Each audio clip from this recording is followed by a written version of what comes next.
नमस्कार. आज मी तुमच्यासाठी एक नवीन कथा घेऊन आलेले आहे.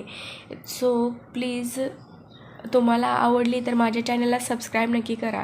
एक राणी असते. तिने मस्त असा व्हाईट कलरचा गाऊन घातलेला होता. बॅकलेस गाऊन होता. केसांचा मस्त असा बन बनवलेला होता. ती आणि तिच्या काही फ्रेंड्स असतात. त्या एका गर्दीच्या ठिकाणी उभ्या होत्या. खूप गर्दी असते आणि त्या गर्दीतूनच एक घोड्यांचा पायांचा आवाज येऊ लागतोय. पण सगळे इकडे तिकडे पाहतात का कुठून घोडा येतोय म्हणून. आणि त्या घोड्यावर एक राजकुमार बसलेला असतो. त्याच्या चेहऱ्यावर एक ब्लॅक कलरचा मास्क असतो. त्यामुळे त्याचा चेहरा कुणालाच दिसत नाही. आणि तो घोडा येऊन सरळ राणीच्या शेजारीच उभा येऊन आणि थांबतो. तो राजकुमार घोड्यावरून उतरतो आणि राणीला प्रपोज करून एक खूप छान अशी डायमंड रिंग तिच्या बोटात घालतो आणि तिला घेऊन घोड्यावर बसून निघून जातोय.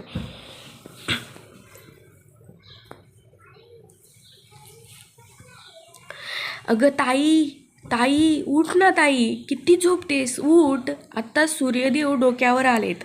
नाहीतर तुला पाहून रागावून गेले तर परत उगवणारच नाही बरं का. हा आवाज तिच्या कानावर पडला आणि तिची झोपमोड झाली. आणि एवढं छान पडलेलं स्वप्न पण तिचा अर्धवटच राहिला. तिला तर राजकुमारचा चेहरा पण पाहायचा होता. ती उठली आणि बोलली, काय ग श्वेता, झोपू दे ना, अजून टाईम आहे ना कॉलेजला जायला. श्वेता बोलते, अगं ताई बघ जरा किती वाजलेत. 8 वाजले आणि तुला असाइनमेंट पण सबमिट करायच्या आहेत ना. मग आज कॉलेजला उठ पटकन. असाइनमेंटचं नाव ऐकताच अन्या लवकर उठते.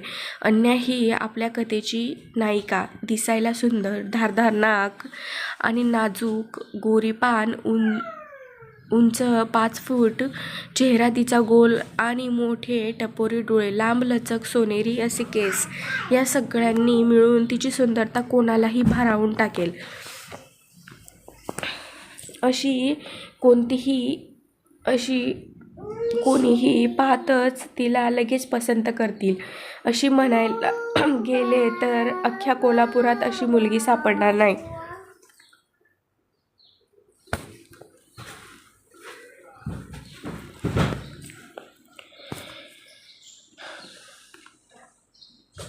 कोल्हापुरातच सगळे तिचे आशिक म्हटले तरी चालतील.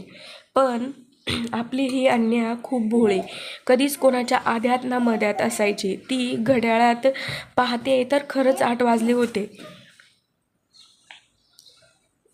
ती श्वेताला बोलते, अगं श्वेता, काय मस्त स्वप्न पडला होता.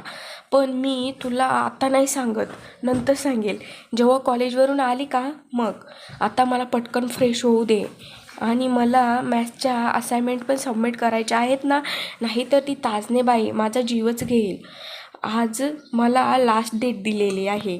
तिने बोलून पटकन वॉशरूममध्ये घुसते. श्वेताला तर काही बोलायचा पण मोका तिने सोडला नव्हता. श्वेता तिला जाताना आव वासूनच पाहत असते. अन्या तिचा सगळ्यात बोरिंग विषय म्हणजे मॅथ्स तिला बिलकुल आवडत नव्हता. पण तिच्या बाबांच्या बोलण्यावरून तिने मॅथ्स घेतलेले होते. पण ती कव्हर करत होती की पास होईल एवढे मार्क्स तिला नक्कीच भेटायचे. ती आत्ता 12वीत होती आणि तिची बहीण श्वेता ही 10वीत होती. दोघींमध्ये कॉम्पिटिशन होतं का सगळ्यात जास्त मार्क्स कोणाला पडतील म्हणून. तिचे बाबा प्रवीण देशमुख हे एक महानगरपालिकेत क्लार्क होते आणि आई रंजना देशमुख ही एक हाऊसवाईफ होती. त्यांना 2 मुली होत्या, मोठी अन्या आणि लहान श्वेता. त्यांची फॅमिली कोल्हापुरात राहत होती. बाबा तिचे तिथेच सर्व्हिसला असल्यामुळे तिथेच त्यांनी एक छोटंसं घर घेतलेलं होतं. घर म्हणजे एक 1 BHK फ्लॅट. अशी छोटीशी फॅमिली त्या फ्लॅटमध्ये राहत होती. अन्या पटकन आवरून बाहेर आली. तिच्यासोबतच श्वेता पण आली. आईने त्यांना ब्रेकफास्टसाठी पोहे दिले. त्यांच्यासोबतच बाबा पण बसले होते. प्रवीण तिला विचारतात, काय ग अन्या, आज खूप उशीर झाला.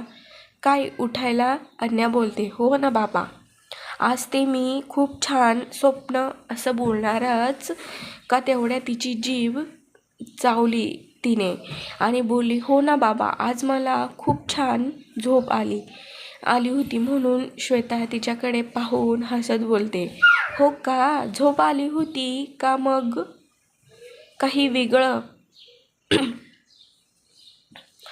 अन्याने लगेच तिचा हात दाबला, कारण ती कसं सांगणार होती का मला एक कुमाराचं स्वप्न पडलेला होता म्हणून.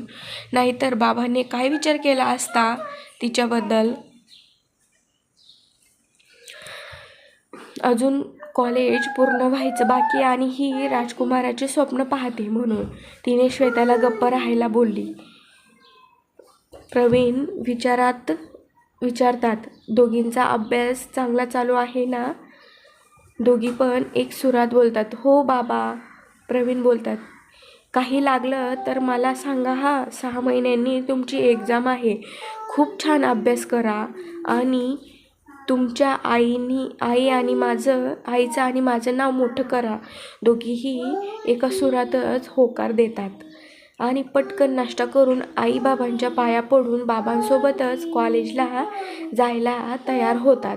रोज त्यांचे बाबा अन्याला कॉलेजला सोडून मग त्याच्यानंतर श्वेताला तिच्या स्कूलमध्ये सोडायचे आणि मग तिला सोडून झाल्यावर ते कामाला जायचे. हा रोज त्यांचा नीतिनियम होता. बाबांनी बाई काढली. अन्या आणि श्वेताने आई रंजनाला बाय केले आणि कॉलेजला निघाले. आई पण घरात येऊन तिचे काम आवरायला घेतले. इकडे कॉलेजच्या गेटवर अन्याला बाबांनी सोडले आणि तिची फ्रेंड रेवा तिची वाट पाहत होती. कॉलेजच्या गेटवर थांबली होती. रेवा तिची एकदम जीवाभावाची मैत्रीण होती. दोघींमध्ये सगळ्याच गोष्टी शेअर व्हायच्या. काय खाल्लं, काय नाही, कुठले कपडे घालायचे, कुठले नाही, आज काय करायचं, उद्या काय करायचं, काय नाही, कसं काय नको ते सगळं त्यांच्या दोघींमध्ये शेअर होत असायचं. आणि दोघींमध्ये काही ठरवल्याशिवाय ते काहीच करत नव्हत्या. दोघीही खूप चांगल्या मैत्रिणी होत्या. अन्या बाईकवरून उतरली. बाबा पण लगेच श्वेताला सोडायला गेले. तिने रेवाला हाय केले. रेवाने पण तिला हात दिला. रेवा तिच्याकडे पाहत बोलली, किती उशीर ग, मी केव्हाची वाट पाहत होती. किती वेळ लागला आज तुला? अन्या बोलते, हो ग, सॉरी माझी जानू, आज जरा उशीरच लागला. काय सांगू तुला, आज मी स्वप्नात काय पाहिले ते. रेवा बोलले, अगं ती जाऊ दे, आधी लवकर चल, फर्स्ट लेक्चर मॅथ्सचं आहे आणि आज तुला असाइनमेंट पण सबमिट करायचे आहेत ना, तूच बाकी आहेस पूर्ण क्लासमध्ये. आणि आज जर नाही झाला, आज तुला लास्ट डेट दिलेली आहे, आज जर नाही झाला तर बघ पुढे काय होईल मग. लक्षात आहे का तुझ्या? अन्या बोलते, हो ग बाई, सगळं लक्षात आहे, चल आधी जाऊन सबमिट करू मग बोलूया. रेवा आणि अन्या दोघीही क्लासमध्ये येतात. इकडे प्रवीण श्वेताला पण स्कूलमध्ये सोडून कामावर निघून जातो.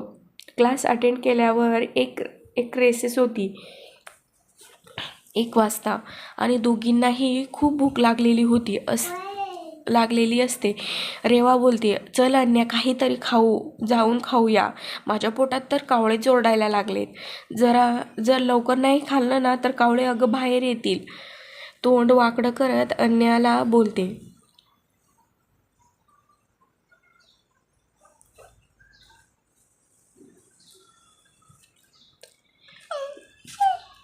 अन्या बोलते, ठीक आहे चल मग.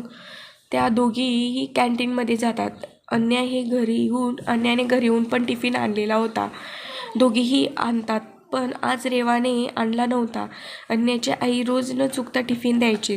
रेवा मेंदूवडा ऑर्डर करते.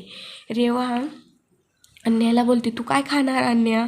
अन्या बोलते, नको ग, बस झालं, आईने पण टिफिन दिलाय, बघू काय दिला असेल, ओळख बरं तू. आज तिने काय दिले असेल?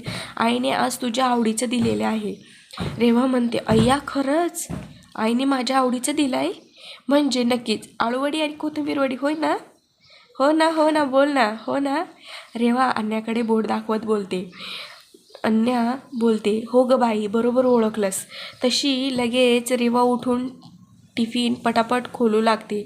घाई गडबडीत ती टिफिन पाडणारच होती का तेवढ्यात अन्या बोलते, अगं किती घाई, तुलाच भेटणार आहे. आईने तुझ्यासाठी पण दिलाय, हवं तर तूच खा एकटीच, ओके. रेवा टिफिन खोलत गडबडीत बोलते, नाही ग अन्या, तसे नाही. तुला माहीत आहे ना मला आळूवडी आणि कोथिंबीर वडी किती आवडते, आणि तेही तुझ्या आईचा हातचं, म्हणजे एकदम जन्नतमध्ये गेल्यासारखं वाटतं ग खाल्ल्यानंतर. आणि हो, आज तर मला खूप भूक पण लागलेली आहे, आणि त्याहून तुझ्या आईच्या हाताची चव म्हणजे एखाद्या 5 स्टार हॉटेलला पण हॉस्टेलच्या पुढेही कमी पडेल, म्हणजे 5 स्टार हॉटेलला पण कमी पाडेल. मला आता राहवत नाही आहे ग, प्लीज खाऊ दे ना, मला खूप भूक लागली रे. रेवा अन्याकडे कसंनुसं तोंड करत बोलते. अन्याला पण तिला असं पावलं नाही गेले म्हणून तिने पण लगेच परमिशन दिली. घे घे ग, खा तू. रेवा एक एक एक वडीचा मस्त असा आस्वाद घेत बोलते. ती प्रत्येक घास खाताना भरकवून जात होती, आणि अन्य तिला असं खाताना एकदम मन लावून पाहत होती. रेवा खाण्याबाबतीत खूप जास्त फुडी होती. तिला पटकन भूक पण लागायची, आणि तिला असं नवीन नवीन डिशेस ट्राय करायला खूप आवडायच्या. रेवाने पटापट 5-6 वड्या खाल्ल्यावर तिच्या लक्षात आलं का अन्या तर काहीच नाही खात आहे. तिने तिला विचारलं पण नव्हतं. खायला तीच खात होती. रेवा तिच्या पुढे टिफिन करत बोलते, घे ग, तू पण खा ना. अन्या बोलते, हो खाते. एक वडी उचलते आणि ती पण खायला घेते. रेवा खाता खाता बोलते, काय ग तू सकाळी मला काहीतरी बोलत होतीस, आता बोल. आता खूप वेळ आहे बोलायला. सकाळी लेक्चर होतं ना, त्यामुळे मी तुझं काहीच ऐकलं नव्हतं. बोल आता, काय म्हणत होतीस.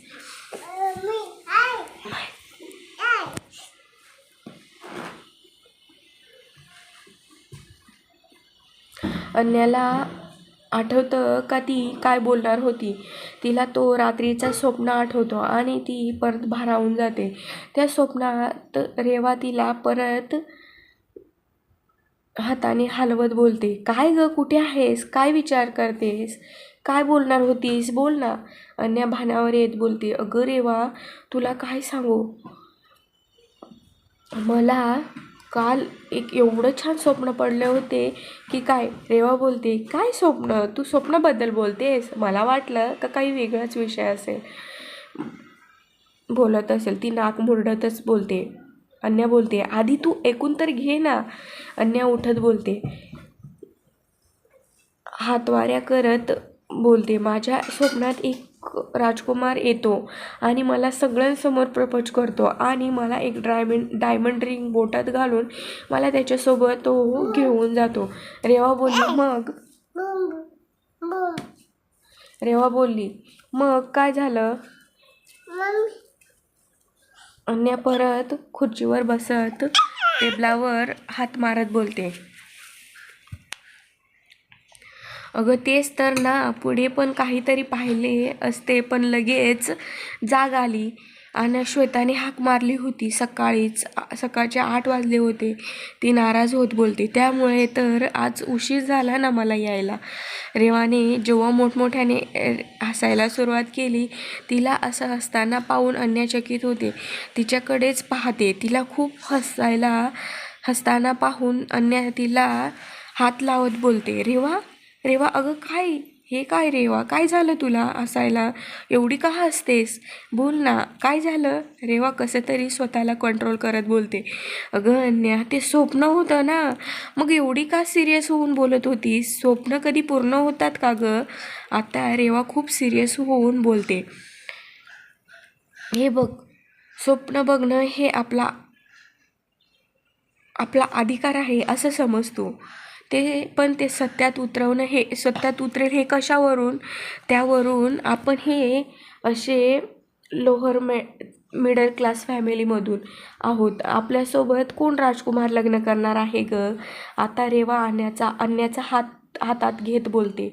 हे बघ अन्या, तू नाराज होऊ नकोस किंवा रागावू नकोस. मला काय बोलायचं आहे ते समजून घे. उगाच स्वप्न पाहून ते तुटायला नको ग. जे स्वप्न कधी पूर्णच होऊ शकत नाही ते पाहिजेच कशाला? हे आपण फक्त एक करू शकतो. चांगलं शिकून मोठं होऊन एखादी चांगली डिग्री मिळवून